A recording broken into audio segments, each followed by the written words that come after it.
Why am I being investigated for a student who left my class and was found 3 states away with a 26-year-old man? I have been teaching high school English for 14 years. I love my job. I love watching students discover books that change how they see the world. I love the moment when a struggling kid finally understands something they've been working on for weeks. I have taught over 2,000 students, and I have never once had a complaint filed against me. Not one parent meeting that ended badly. Not one disciplinary issue. I say this because of what happened last October and what people are now saying about me. There was a girl in my 3rd period class named B. She was 16 years old and sat in the back row near the window. She was quiet and didn't participate much, but she turned in her work on time and seemed to do fine on tests. I didn't know much about her personal life because she never shared anything in class discussions. Some students are like that, and I learned a long time ago not to push. In early October, B started acting different. She seemed distracted during lectures. She would stare at her phone under the desk even though phones weren't allowed. She stopped turning in homework. Her test scores dropped. I pulled her aside after class one day and asked if everything was okay. She said she was fine and just tired. I told her my door was always open if she needed to talk. She nodded and left without saying anything else. 2 weeks later, on a Tuesday afternoon, B raised her hand in the middle of class. She asked if she could use the restroom. I said yes. She grabbed her backpack, which was unusual because students normally leave their things at their desks. I noticed but didn't say anything because sometimes girls need to bring their bags to the bathroom. She walked out of my classroom at exactly 2:15 in the afternoon. She never came back. When the bell rang 40 minutes later and B's seat was still empty, I reported it to the front office. They said they would look into it. By the end of the school day, her parents had been called. By that evening, the police were involved. B was officially missing. The next 3 days were chaos. Police interviewed students. They interviewed teachers. They interviewed me 4 separate times. They wanted to know exactly what B said before she left. They wanted to know if I noticed anything strange about her behavior. They wanted to know why I let her take her backpack to the bathroom. Her parents came to the school on the 2nd day. Her mother walked straight up to me in the hallway and started screaming. She said I let her daughter walk out of my class and did nothing. She said I should have known something was wrong. She said a real teacher would have stopped her. She said this was my fault and she would make sure everyone knew it. Her father stood behind her nodding and saying I should lose my job. The principal pulled them away, but the damage was done. Other teachers heard. Students heard. Word spread through the school that B's parents blamed me for her disappearance. The local news ran a story that week. They didn't use my name, but they said a teacher was under investigation for negligence. They said a student vanished from a classroom and no one noticed for 40 minutes. They made it sound like I just let a child walk into danger without caring. My own students started looking at me differently. Parents requested transfers out of my class. I received emails from strangers calling me horrible things. I couldn't sleep. I couldn't eat. I kept replaying that moment in my head, wondering if I should have done something different. Then 6 days after B disappeared, the police found her. She was in a motel in another state with a 26-year-old man named Doug. He worked at a car wash near her house. They had been talking online for 8 months. He had been picking her up from school on days she told her parents she had club meetings. She had been planning to run away with him for weeks. She packed that backpack the night before. She knew exactly what she was doing when she asked to use the bathroom. She chose my class because it was right before the end of the day, and she knew she could get a head start before anyone noticed. The police brought her home. Doug was arrested. B admitted everything to investigators. She said no teacher could have stopped her because she had been planning this for months. She said she chose to leave and it had nothing to do with me or anyone else at school. I thought that would be the end of it. I thought once the truth came out, people would apologize and move on. I was wrong. B's parents held a meeting with the school board. They demanded I be fired for letting their daughter leave the classroom. They said I should have recognized the signs. They said I should have refused to let her take her backpack. They said a competent teacher would have prevented this. They never once mentioned Doug. They never once mentioned that their daughter had been sneaking around with a grown man for almost a year while living under their roof. They never once mentioned that they had no idea who their own daughter was talking to online every single night. They blamed me because blaming me was easier than admitting they missed everything. The school board launched a formal investigation. I sit in my empty classroom after the final bell rings. The fluorescent lights hum overhead while I stare at my computer screen. The email came through at 3:45. Subject line reads, Formal Investigation Notice. The school board scheduled my first interview for next Tuesday at 9 in the morning. I have 72 hours to prepare a written statement explaining why I let a student walk out of my classroom with her backpack. My hands shake as I read the email a second time. They want me to explain what I was thinking when B asked to use the restroom. They want me to explain why I didn't stop her from taking her bag. They want me to explain why I didn't somehow know she was planning to run away with a grown man. I close my laptop and sit in the silence. The classroom feels different now. The desks where students sat just hours ago look empty and accusatory. I taught in this room for 9 years.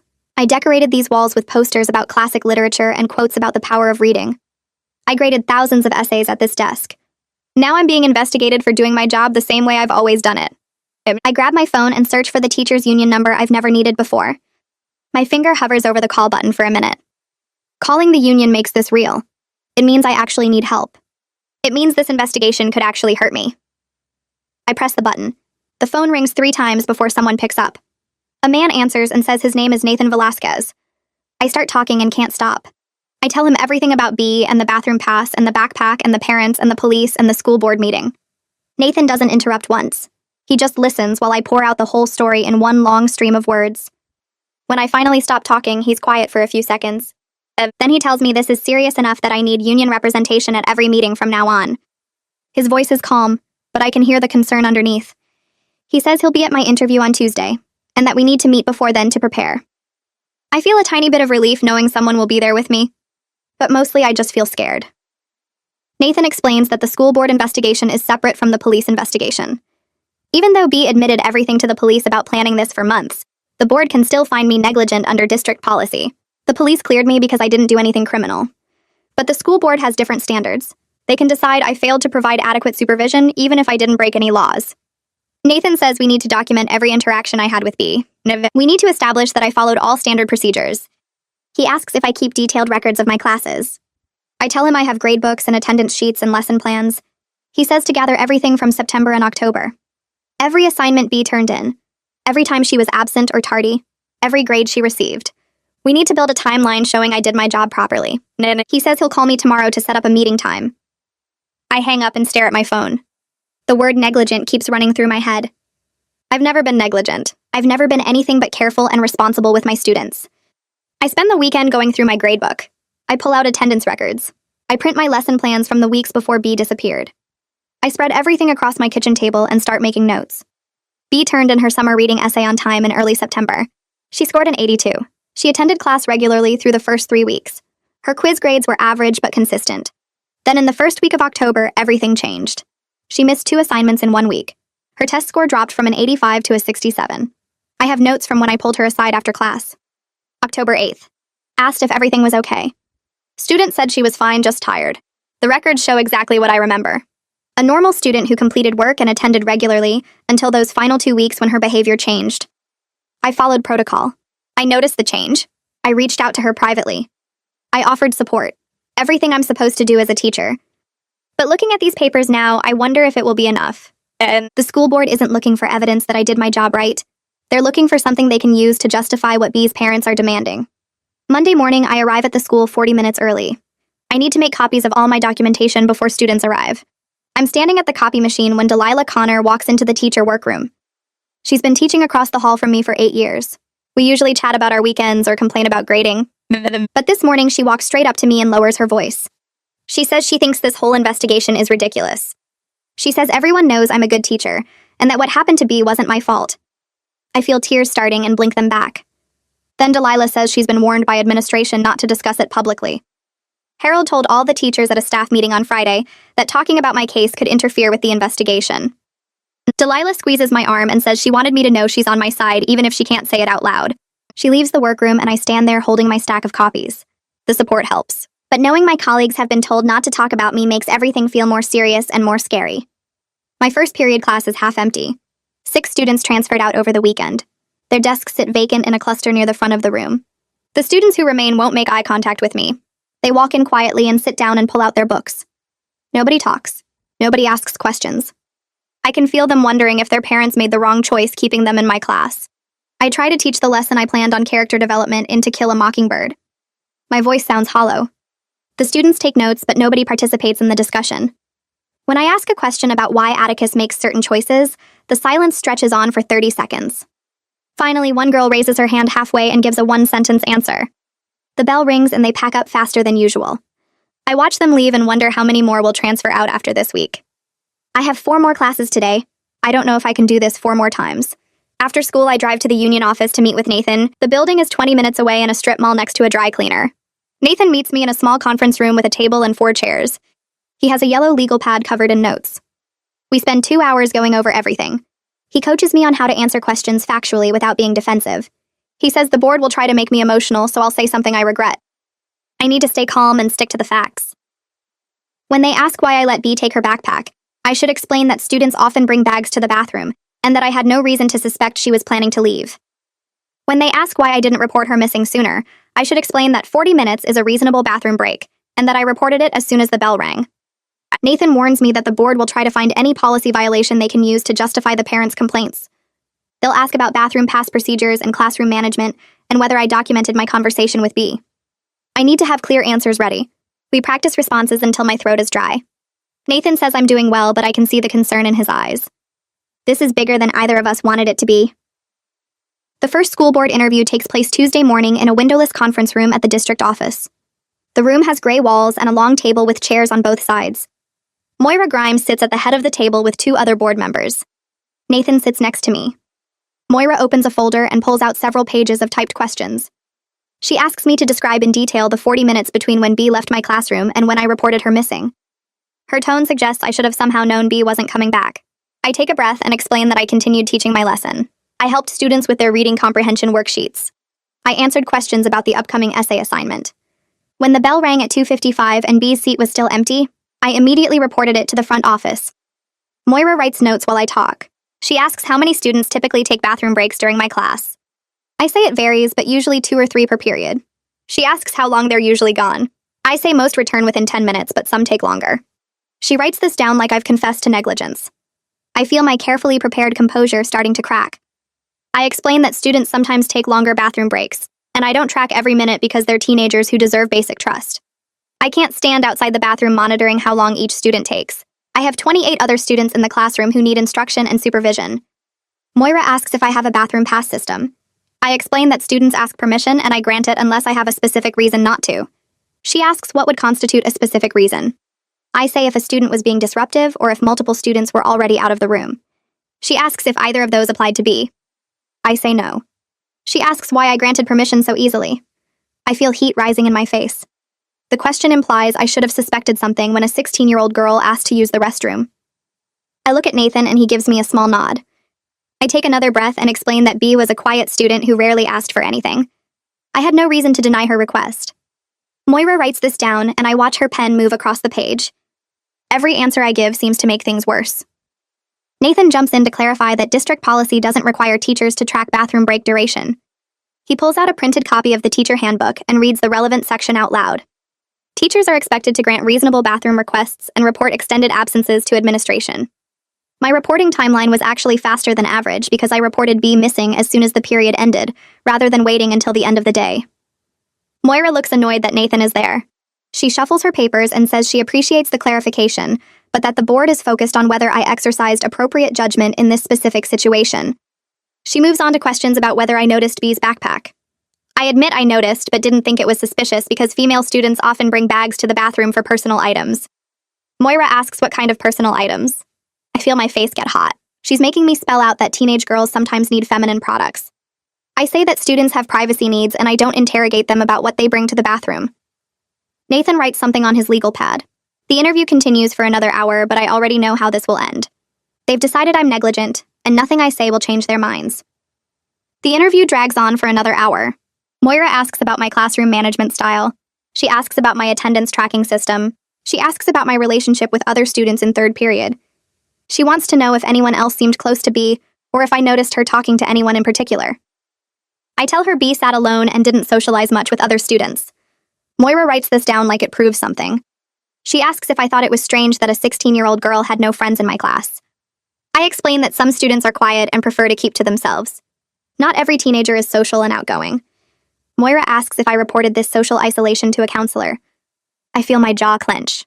I teach English to 140 students across 5 periods. I cannot refer every quiet kid to counseling just because they don't chat with their neighbors.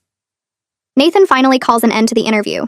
He says we've covered everything relevant to the investigation, and that further questions should be submitted in writing. Moira looks annoyed but agrees. She tells me the board will contact me about next steps. Nathan and I walk out of the building together. He tells me I did well, but that I let my frustration show a few times toward the end. He says I need to stay calm no matter how unfair the questions feel because they're looking for any reason to justify disciplinary action. I drive home feeling worse than I did before the interview. Every answer I gave felt wrong somehow. Every explanation sounded like an excuse. The next morning, I walk into school through the main entrance instead of the side door I usually use. I don't know why I changed my routine except that everything feels different now, and using the same door seems wrong somehow. The hallways are busy with students getting books from lockers and talking before first period. A few of them look at me and then quickly look away. I go straight to my classroom and close the door. I open my email and find 17 new messages. The first one is from a parent named Mrs. Shimizu, whose daughter is in my second period class. She writes that she's concerned about the investigation and wants to know if her daughter is safe in my classroom. She asks if I plan to continue teaching during the investigation or if I'll be taking leave. The second email is from Mr. Richmond, whose son is in fourth period. He writes that he's heard disturbing things about my supervision practices and wants assurance that I'm monitoring students appropriately. The third email is similar. So is the fourth. By the time I reach the 17th email, I'm shaking.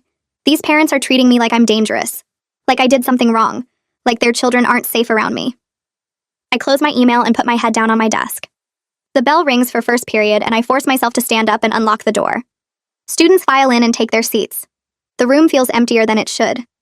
6 students transferred out, but it looks like more are missing. I take attendance and mark 3 students absent. I start the lesson on symbolism in short fiction, but I can barely focus on my own words. I keep thinking about those emails. I keep seeing the words unsafe and negligent and supervision failure. During my planning period, the intercom buzzes. Harold's voice asks me to come to his office. I walk down the hallway feeling like I'm heading to my own execution. Teachers I pass in the hall don't make eye contact. I knock on Harold's door and he tells me to come in. He's sitting behind his desk looking uncomfortable. He gestures to the chair across from him and I sit down. He doesn't waste time with small talk. He tells me the superintendent called him this morning. These parents are putting pressure on the district to suspend me while the investigation continues. They're threatening to go to the media if the superintendent doesn't take immediate action. Harold says the superintendent is resisting so far because there's no evidence I violated any actual policy. But the pressure is building and Harold wanted to warn me that suspension is a real possibility. I ask him what happens if I get suspended. He says it would be with pay while the investigation continues. But it would also make me look guilty. It would suggest the district thinks I did something wrong even if they haven't proven it yet. I ask Harold if he thinks I did something wrong. He doesn't answer right away. He looks at his hands and then back at me. He says he knows I'm a good teacher and that I've never had any issues before. But he also says this situation is complicated and that he has to think about what's best for the school. His answer feels like a knife in my chest. He's my principal. He's supposed to support his teachers. But he's already thinking about protecting himself and the school instead of defending me. Harold leans forward. He asks me directly if there's anything I'm not telling him about my interactions with B. Anything that might come out later that would make this worse. I stare at him. The question implies he's not sure he can trust me. It implies he thinks I might be hiding something. I tell him there's nothing. I tell him I've been completely honest about everything. He nods, but I can see the doubt in his eyes. He's hedging his bets. He's preparing for the possibility that the board finds against me and he needs to distance himself. I stand up and leave his office without saying anything else. I walk back to my classroom and close the door and lock it. I sit at my desk and try not to cry. Even Harold doesn't fully believe me. Even my own principal thinks I might have done something wrong. That afternoon, I'm grading essays when my phone buzzes with a news alert. I almost ignore it, but something makes me click on it. The headline reads, "Local teacher under investigation after student disappearance." My stomach drops. The article doesn't use my name, but it identifies me as a high school English teacher at my school. It says I'm being investigated for negligence after a student left my classroom and was found 3 states away with an adult man. The article includes quotes from B's parent. Her mother says I should have known something was wrong. She says a caring teacher would have stopped B from leaving. She says I let her daughter walk into danger without a second thought. Her father says I should be fired and that parents deserve teachers who actually care about student safety. The article mentions that the police investigation cleared me of any criminal wrongdoing, but that the school board is reviewing whether I violated district policies. It makes me sound guilty even while admitting there's no evidence. I read the article 3 times. Each time I feel sicker. This is how people will remember me now. Not as a teacher who loves her job and cares about students. As the teacher who let a kid disappear. The teacher under investigation. The teacher who might be negligent. I search for other articles and find 2 more local outlets covering the story. Both use similar language. Both quote B's parents extensively. Neither includes any statement from me or the school defending my actions. I look like I'm hiding. I look guilty. My phone rings. I don't recognize the number, but I answer anyway. A man's voice asks if this is me and uses my full name. I say yes. He introduces himself as Rory Gilbert from the local newspaper. He says he's writing a story about the investigation and wants to give me a chance to comment. I remember Nathan's advice. I tell Rory I have no comment. He asks if I deny the allegations. I say I have no comment. He asks if I think I could have done anything differently. I repeat that I have no comment. He thanks me and hangs up. I sit there holding my phone and knowing exactly how this will look. The teacher declined to defend herself. The teacher refused to comment. It will make me look guilty. Silence always looks like guilt. But Nathan said talking to reporters would be worse. He said anything I say will be twisted and used against me.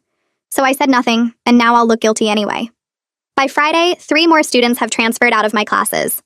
I'm down to 20 students in 3rd period, and my other classes are shrinking too. During lunch, I hear 2 students talking in the hallway outside my classroom. One of them says her parents don't want her in a classroom where the teacher lets kids disappear. The other one says her mom is waiting to see what the school board decides before requesting a transfer.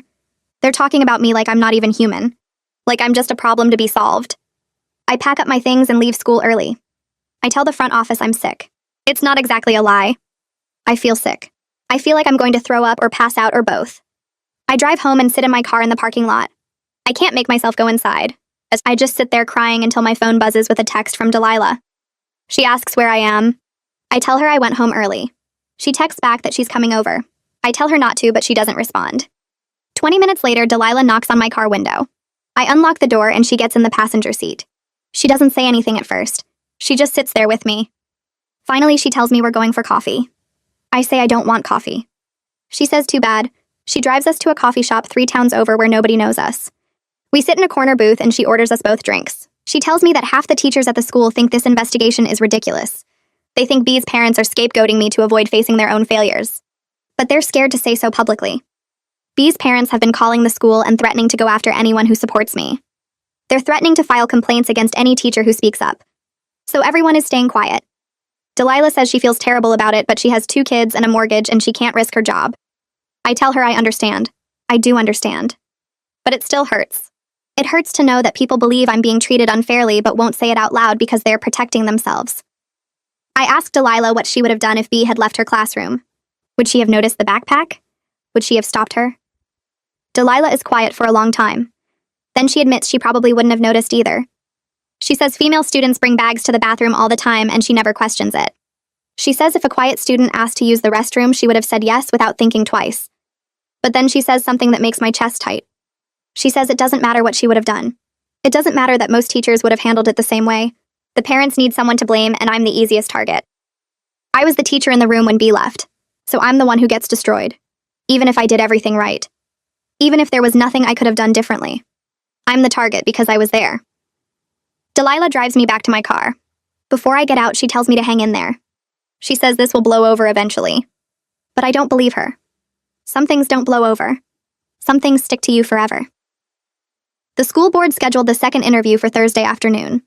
I walked into the same windowless conference room with Moira already sitting at the head of the table. She had a thick folder open in front of her. Nathan sat down next to me and pulled out his own notes. Moira started asking questions about the 2 weeks before B disappeared. She wanted to know exactly when I first noticed changes in B's behavior. I told her it was early October when B started seeming distracted. Moira asked why I didn't contact her parents right away. I explained that students have off days, and I spoke to B privately first. Moira wrote something down and asked why I didn't report the phone use to administration. I said students look at phones all the time and we handle it in the classroom. Moira looked at me like I'd just admitted to ignoring a fire alarm. She asked if I realized that distraction and phone fixation could be warning signs. I wanted to say that every teenager in America shows those exact signs, but I kept my voice calm. I explained that I followed the protocol we're trained to use for students showing minor behavioral changes. I pulled B aside. I asked if she was okay. I offered support. I told her my door was open. Moira asked why that wasn't enough to make me escalate to a counselor. Nathan jumped in and said he had documentation. He pulled out a copy of the district training manual and showed Moira the exact page that describes the recommended approach for students displaying mild behavioral changes. The manual said teachers should first speak privately with the student and offer support. It said escalation to counselors should happen if behavior continues for more than 4 weeks or if the student shows signs of immediate crisis. I spoke to B after 2 weeks of changed behavior. She showed no signs of immediate crisis. I followed the protocol exactly. Nathan slid the manual across the table to Moira. She barely looked at it. She asked if I thought the protocol was adequate. I didn't know how to answer that. The protocol existed because the district created it. If it wasn't adequate, then that wasn't my fault. Nathan answered for me. He said the adequacy of district protocols wasn't relevant to evaluating whether I followed them. Moira moved on to different questions about whether I documented my conversation with B. I said I didn't write a formal report because the conversation didn't rise to that level. Moira asked how I decided what level required documentation. I explained that teachers have dozens of brief check-ins with students every week, and we can't file reports on all of them. Moira said maybe we should. The door opened and a woman I'd never seen before walked in. She introduced herself as Ainsley Lowry from the district attorney's office. She sat down across from me and opened her own folder. Ainsley asked if I'd received training on recognizing warning signs in students. I said yes during my certification program, and through periodic professional development. She asked when my most recent training was. I said 2 years ago during a mandatory workshop on student mental health. Ainsley asked what specific warning signs we were taught to recognize. I listed them: sudden grade drops, withdrawal from friends, changes in appearance, expressions of hopelessness, self-harm indicators, giving away possessions. Ainsley asked if B showed any of those signs. I said she showed a grade drop and some distraction, but nothing else on the list. Ainsley asked if distraction plus grade drops should have triggered more concern. I said it can indicate many things, including lack of sleep or stress at home or friendship problems. So Ainsley asked if I considered that it might indicate something more serious. I said I considered it, which is why I spoke to B. Ainsley leaned back in her chair and asked about liability. She wanted to know if I understood that the district could be held responsible if a teacher fails to recognize warning signs. Nathan objected and said we weren't here to discuss hypothetical liability. Ainsley said it wasn't hypothetical because B's parents were threatening legal action. She looked directly at me and asked if I received adequate training to handle situations like this. I realized what was happening. The district was trying to figure out if they could blame me to avoid a lawsuit. If they could say I wasn't properly trained, then they could claim my failure wasn't their fault. If they admitted the training was adequate, then they'd have to defend their protocols. Nathan asked for a break. Moira looked annoyed but agreed. Nathan and I walked into the hallway. He closed the door behind us and kept his voice low. He said the district was in a bad position. B's parents were threatening to sue for negligence.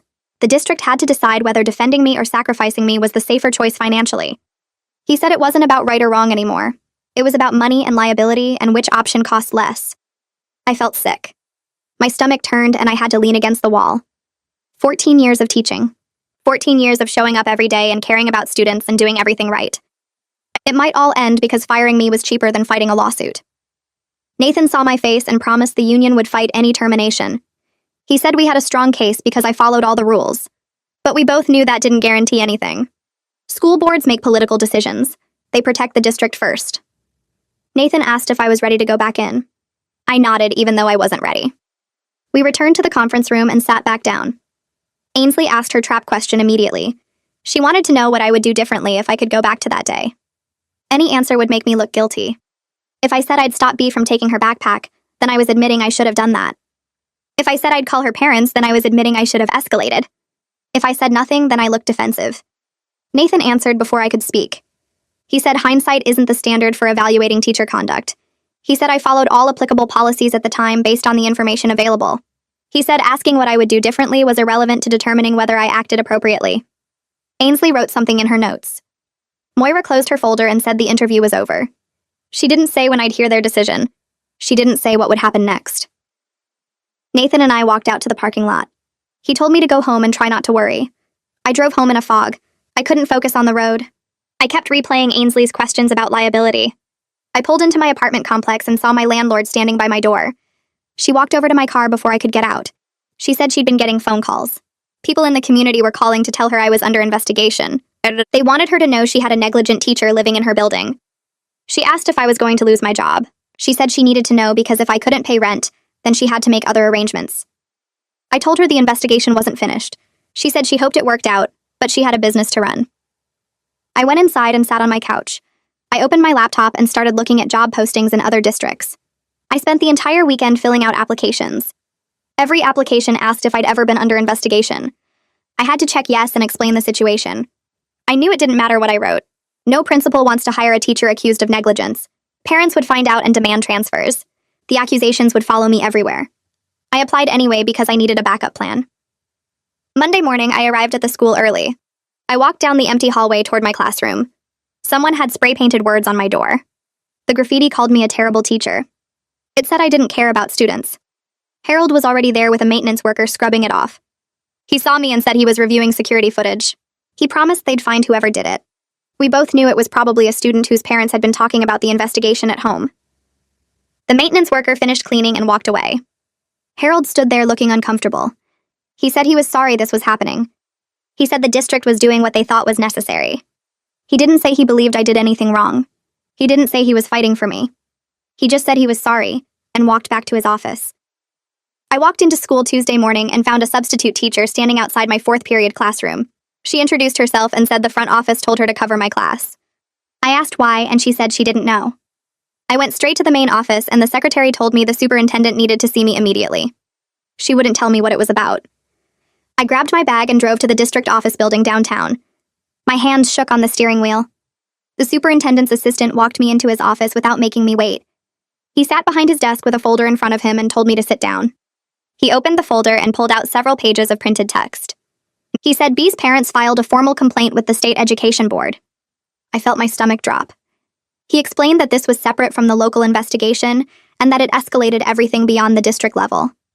The state board had authority over teaching licenses across the entire state. He said the complaint alleged I failed to provide adequate supervision and ignored warning signs of a student in crisis. These were serious charges that could result in sanctions against my teaching license even if the district cleared me. I asked what kind of sanctions, and he said it ranged from mandatory training to suspension or revocation of my license. And I couldn't teach anywhere in the state without a valid license. He kept talking about liability and district protection and legal exposure. I interrupted him and asked directly if he believed I did anything wrong. He stopped talking and looked at me for several seconds. He opened his mouth and then closed it. He finally said it didn't matter what he believed because the district had to protect itself.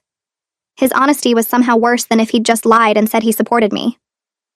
I left his office and sat in my car in the parking lot. I called Nathan and told him everything. He swore under his breath and said he would make some calls. He told me to go home and wait to hear from him. I drove back to my apartment and spent the rest of the day staring at my phone. Nathan called that evening and said he scheduled a meeting with a union lawyer who specialized in licensed defense cases. The meeting was set for Thursday afternoon at the union office. He said this lawyer handled state board investigations regularly and would know how to fight this. Thursday came and I met Nathan in the lobby of the union building. He walked me upstairs to a conference room where a woman in her 50s sat reviewing papers. She introduced herself and shook my hand. She had my personnel file spread across the table. She asked me to sit down and tell her everything from the beginning. I went through the whole story again. She took notes and asked specific questions about my teaching practices and classroom management. She wanted to know about my training and professional development. She asked about my evaluations and any prior incidents. I told her I had 14 years of positive evaluations and 0 complaints. She nodded and made more notes. She reviewed my personnel file for several minutes without speaking. She finally looked up and said my record was strong. But she warned me that state boards sometimes made examples of teachers in high-profile cases to show they took student safety seriously. She said the investigation could take months, and that I should prepare for a long fight with no guaranteed outcome. She asked if I was ready for that, and I said I didn't have a choice. She said that was the right answer. She told me she would file a response to the complaint and request all documentation from B's parents. She said we would build a defense showing I followed every applicable policy and acted reasonably based on the information available at the time. Nathan asked about timeline, and she said state boards moved slowly. We might not get a hearing date for 6 months or longer. I felt sick thinking about 6 more months of this hanging over me. I returned to the school Friday morning. I walked down the hallway toward my classroom and saw a group of teachers standing near the main office. They stopped talking when they saw me and looked away. I kept walking. Delilah caught up with me before I reached my room. She pulled me aside and told me something I needed to know. She said someone started a petition calling for my firing. It was circulating online and already had over 200 signatures from community members. Most of them had never met me or had children in my classes, but they read about the case in the newspaper. Delilah showed me the petition on her phone. The language called me negligent and dangerous. It said I put students at risk and should never be allowed near children again. I handed her phone back and leaned against the wall. She asked if I was okay, and I said I didn't know. She told me several teachers wanted to start a counter-petition supporting me, but Harold warned them it would be seen as taking sides and could put their own positions at risk. I told her I understood. She said she was sorry and walked away. I stood in the empty hallway feeling more alone than I'd ever felt in my life. I made it through my morning classes by going through the motions. During lunch, I checked my email and found a message from someone named Trish Sharma. She said she was a parent at the school and wanted to meet for coffee to discuss my situation. I didn't recognize her name. I forwarded the email to Nathan and asked if I should respond. He called me 20 minutes later and said I should hear her out. He suggested meeting at a neutral location after school. I replied to Trish and agreed to meet at a coffee shop 3 blocks from campus at 4 o'clock. I spent the rest of the day wondering what she wanted and whether this was some kind of trap. I arrived at the coffee shop early and sat at a table near the window. Trish walked in exactly at 4. She was in her 40s with dark hair pulled back in a neat style. She wore business clothes and carried a leather bag. She ordered coffee and sat down across from me. She thanked me for meeting her and said she knew this must be difficult. I asked how I could help her. She explained that her daughter had B in several classes and knew the whole story about Doug and the months of planning. Her daughter told her everything about how B talked about this guy she met online and how she was planning to leave. Trish said B's parents were using me as a target to avoid facing their own failure to monitor their daughter's online activity and whereabouts. She said it was easier for them to blame a teacher than admit they had no idea what was happening under their own roof. I asked why she was telling me this. She said because what was happening to me was wrong and she wanted to help. She offered to speak at the next school board meeting on my behalf. She explained that she was a lawyer and knew how to handle these situations. She thought public support from a parent might counter the story that all parents wanted me fired. I didn't know what to say. I asked why she would risk getting involved. She said because her daughter loved my class, and because someone needed to stand up and tell the truth. She said she'd been watching this whole thing unfold, and it made her sick how people were treating me. I felt tears starting and tried to stop them. She reached across the table and put her hand on mine. She said I didn't have to decide right now, but to think about it and let her know. She gave me her card and stood up to leave. I thanked her, and she said she hoped I would let her help. I drove home after meeting Trish and sat in my car outside my apartment building for 20 minutes. I wanted to believe that her offer to speak at the board meeting could actually change something. I wanted to believe that one parent standing up and telling the truth would matter more than the noise from B's parents. But I had watched this whole thing unfold for weeks now, and I knew how people chose sides based on emotion instead of facts. I finally went inside and called Nathan. He answered on the second ring, and I told him about Trish's offer. He asked what I thought about it, and I admitted I was scared to hope. He said that was understandable, but that I should let her help anyway. He explained that parent advocates could be powerful in the school board politics, especially when they were as articulate and credible as Trish. He said the board members lived in this community, and they knew which parents had influence and which ones were just making noise. He told me to email Trish and accept her offer. I hung up and stared at my phone for a long time before I finally typed out a message thanking her and saying yes. The school board meeting was scheduled for the following Tuesday at 7 in the evening. I arrived 15 minutes early with Nathan and found the parking lot already full. We had to the park 2 blocks away and walk back. The meeting room was in the district office building, and when we got there, the hallway was packed with people waiting to get in. I recognized some faces from the school, but most were strangers who probably just wanted to watch the drama unfold. Nathan guided me through the crowd, and we found seats in the 3rd row. B's parents were already there in the front row with their lawyer. Her mother turned around and stared at me with pure hatred in her eyes. I looked away and tried to focus on breathing. The board members filed in at exactly 7 and took their seats at the long table in front. Moira sat in the center and called the meeting to order. She went through some routine business first, and I barely heard any of it. My hands were shaking, and I kept wiping them on my pants. Finally, Moira announced that they would now hear public comments regarding the investigation. She called B's parents to speak first. B's mother walked to the podium with her husband right behind her. She had notes on index cards, and she started reading from them in a voice that shook with emotion. She talked about how B was traumatized by what happened with Doug. She talked about how their daughter would never be the same. She talked about the nightmares and the therapy sessions and the fear that B felt every day. Then she said that none of this would have happened if I had been paying attention. She said a good teacher would have noticed the signs. She said a responsible teacher would have stopped B from leaving with her backpack. She said they wanted accountability, and that accountability meant my termination. She said their daughter deserved better than a teacher who didn't care enough to keep her safe. When she finished, half the room started clapping. I felt like I might throw up. Moira called the next speaker, and Trish stood up. She walked to the podium carrying a folder, and she looked completely calm. She introduced herself and explained that her daughter attended the same school and had classes with B. Then she started presenting facts. She said that B had admitted to police that she planned her departure for weeks and packed her bag the night before. She said that B specifically chose to leave during my class because it was late in the day and gave her the best head start.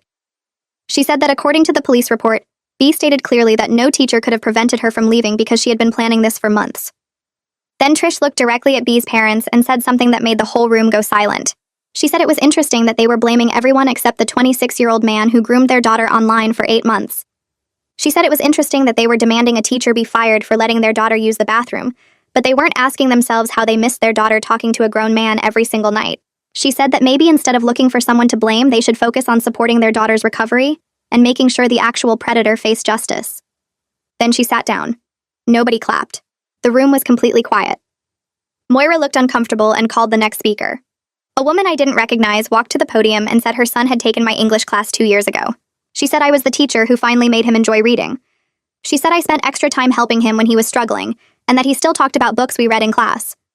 She said she was horrified by what was happening to me, and that the community should be supporting me instead of trying to destroy my career.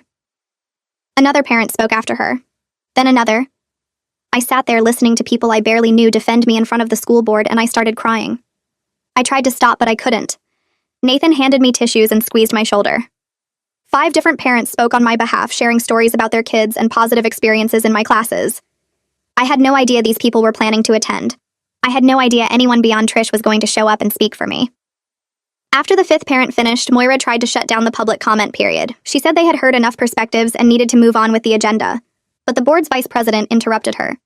He was an older man named Gerald who I had never paid much attention to before. He said that everyone who signed up to speak should be heard, and that cutting off public comment early would look bad for the board. Moira looked annoyed, but she agreed. 3 more parents spoke. Then a student who graduated last year showed up and talked about how I helped her get through a difficult time when her parents were divorcing. The meeting lasted 3 hours. By the time it ended, my eyes were swollen from crying and my head was pounding. Moira announced that the board would review all testimony and evidence and make a decision within 2 weeks. She thanked everyone for attending and dismissed the meeting. I walked out into the parking lot with Nathan and stood under the streetlight trying to process what had just happened. He told me this was good. He said the board saw real community support, and that would matter in their deliberations. He warned me not to get too hopeful because school boards were unpredictable and political, and sometimes they made decisions based on what was easiest, rather than what was right. But I couldn't help feeling something like hope for the first time in weeks. Maybe truth would actually matter. Maybe facts would outweigh emotion. Maybe I wouldn't lose everything over something I couldn't have prevented. I got to the school early the next morning and checked my email before first period. There was a message from a student named Vivian who had transferred out of my class 3 weeks ago. The subject line said, "I'm sorry." I opened it and read the whole thing twice. She wrote that her parents made her switch classes because they were scared after hearing about the investigation. She said she didn't want to leave and that she missed my teaching style. She said she hoped I would still be there when she could take English again next year. She said she was sorry for not saying anything before. I replied and thanked her for the message. I told her I understood and that I hoped to see her in class again someday. During my planning period, 2 students knocked on my door. They were both in my second period class and they looked nervous. I asked what they needed and they glanced at each other before one of them spoke. She said they wanted me to know they didn't believe the accusations. She said their parents were being ridiculous and overreacting. The other student nodded and said half the kids in the school knew this whole thing was unfair. I thanked them and they left quickly, like they were afraid someone might see them talking to me. Over the next few days, more students approached me privately with similar messages. They would catch me in the hallway or stay after class for a minute. They all said basically the same thing. They didn't think I did anything wrong. Their parents were being too protective. They hoped I wouldn't get fired. I was grateful for their support, but it made me sad that they felt like they had to keep it secret from their families. It made me sad that defending their teacher had become something they needed to hide. 2 weeks passed slowly. I taught my classes and went through the motions. I checked my email constantly, waiting for news from the school board. Nathan called me twice to see how I was holding up and to remind me that no news was normal at this stage. Finally, on a Friday afternoon, I got an email from the superintendent's office with an attachment. The subject line said, "School board decision." I stared at it for 5 minutes before I could make myself open it. The attachment was a 3-page document. I read the first paragraph 3 times before my brain could actually process the words. The school board found no evidence that I violated any district policies or failed to provide adequate supervision. They recommended no disciplinary action against me. I read it again to make sure I wasn't imagining it. Then I called Nathan and he answered immediately. I told him about the decision and he said he already knew because the board had notified the union. He congratulated me and said this was the best outcome we could have hoped for. But then I kept reading the rest of the document. The second page included language about reviewing bathroom pass policies district-wide. It talked about implementing additional training for all teachers on recognizing warning signs of students in crisis. It suggested that while I didn't violate existing policies, the district needed to examine whether current policies were sufficient to protect student safety. I felt my relief turn into something else. They were still suggesting I could have done something differently. They were still implying that better training or stricter policies might have prevented this. Nathan must have heard the change in my voice because he asked what was wrong. I read him the second page and he sighed. He said this was normal political cover. He said the board needed to show B's parents and the community that they were taking action even though they cleared me. He said the important thing was that I wasn't being disciplined and that my job was safe. He said to focus on that and not worry about the policy review language. I thanked him and hung up. I sat in my empty classroom looking at the decision letter and trying to feel relieved. I was cleared. I could keep teaching, but somehow it didn't feel like the victory it should have been. I checked my email that night and found a press release from B's parents sent to every local media outlet. The statement called the school board's decision a cover-up and said they would take their fight to the state level. They accused the district of protecting a negligent teacher to avoid liability. They promised to keep fighting until I faced consequences for failing their daughter. I read it 3 times and felt something heavy settle in my chest. This was never going to end. No amount of evidence or official findings would change their minds because they needed someone to blame, and I was the easiest target. They would keep pushing until someone punished me, or until they ran out of legal options to pursue.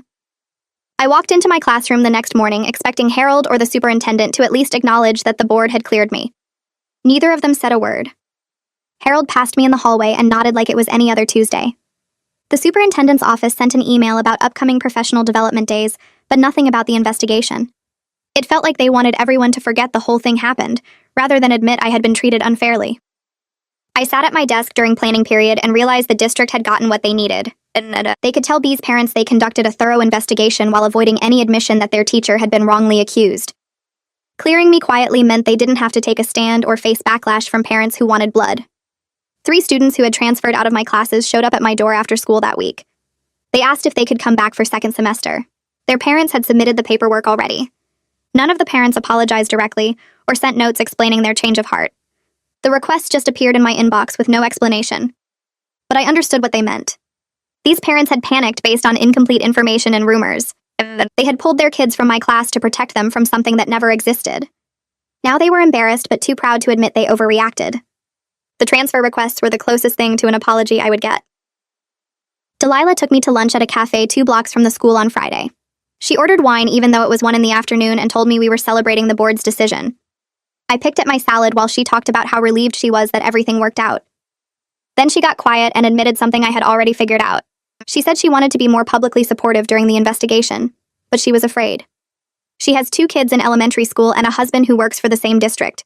She couldn't risk her family's security by taking sides in something this messy. I told her I understood even though it had hurt at the time. I meant it too. I had learned during those weeks that self-preservation is a powerful thing, and most people will choose safety over solidarity when their own lives are on the line. A letter from the State Education Board arrived in my mailbox 3 weeks later. They were opening their own investigation based on B's parents' complaint. The union lawyer called me that same afternoon and explained that this was completely separate from the school board process. The state board has authority over teaching licenses, and they can impose sanctions even when local districts clear a teacher. I would need to provide written responses to all the allegations and submit documentation of my teaching practices. She said the process could take months, and that I should prepare for another round of stress and scrutiny. I hung up the phone and stared at the letter on my kitchen table. Just when I thought I could breathe again, the whole nightmare was starting over. I spent the next several weeks putting together my response to the state board. I documented every aspect of my teaching practice from the past 5 years. I included lesson plans and student feedback and performance data. I wrote detailed explanations of why I followed appropriate protocols when B left my classroom. I described the conversation where I offered her support and the timeline of when I reported her missing. The union lawyer reviewed everything and said we had a strong case. But then she warned me that state boards can be unpredictable. Sometimes they make decisions based on politics or public pressure rather than facts. I submitted the packet and tried not to think about what would happen if they decided to sanction my license anyway. 3 months after B disappeared, I got another letter from the state board. They dismissed the complaint without even holding a hearing. The letter said the allegations didn't meet the threshold for license sanctions and that they were giving appropriate weight to the local school board's findings. I read it twice to make sure I understood correctly. It was over. Actually, over this time. I called Nathan and he congratulated me and said this was the best possible outcome. But I didn't feel the relief I expected. The damage was already done in ways no official decision could fix. Some parents in the community would always wonder if I was really a negligent teacher who got away with something. My reputation had a stain that wouldn't wash off no matter how many investigations cleared me. Students who didn't know me would hear the story and form opinions based on rumors and half-truths. I had been teaching for 14 years with a perfect record, and now I would always be the teacher who was investigated after a student ran away. That label would follow me for the rest of my career, whether it was fair or not.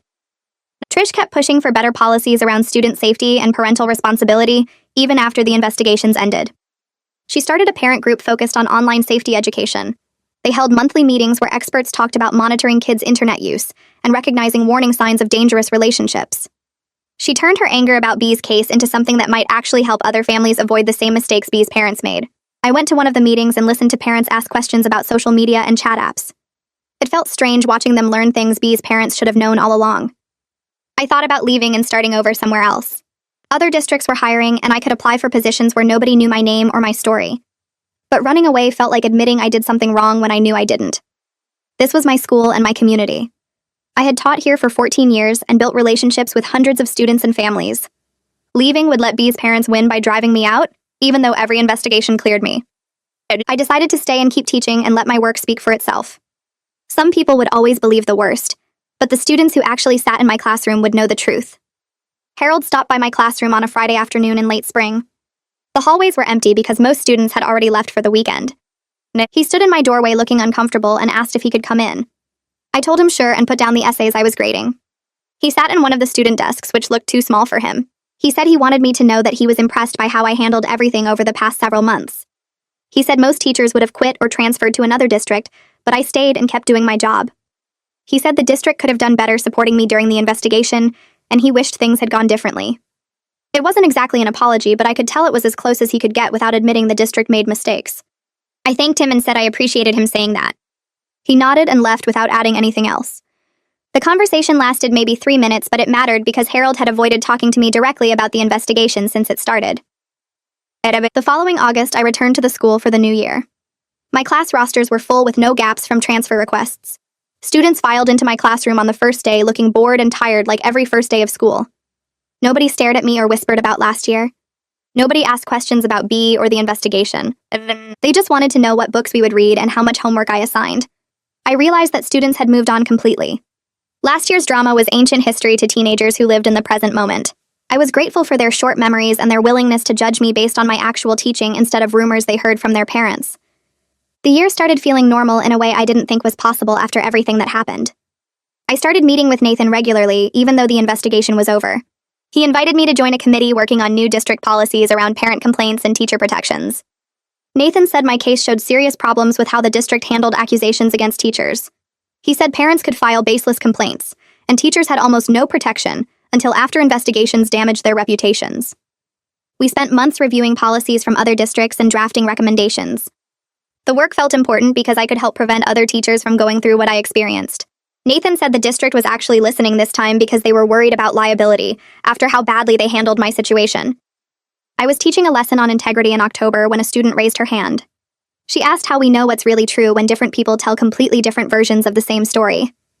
I stopped and thought about B's parents saying I was negligent while every investigation cleared me. I thought about the newspaper articles that made me sound careless, even though I followed every policy. I told the class that truth isn't always enough to change people's minds, because sometimes people believe what they want to believe regardless of facts. I said the only thing you can really control is your own integrity and knowing you did the right thing even when others don't see it that way. The discussion that followed went deeper than any class conversation I'd had in years. Students talked about times they were blamed for things they didn't do, and how hard it was to defend yourself when people already decided you were guilty. They talked about standing up for truth even when it cost them friendships or got them in trouble. I realized that surviving the investigation made me a better teacher because I understood struggle and injustice in ways I didn't before. It cost me more than it should have, but I came through it still believing in my work and my students.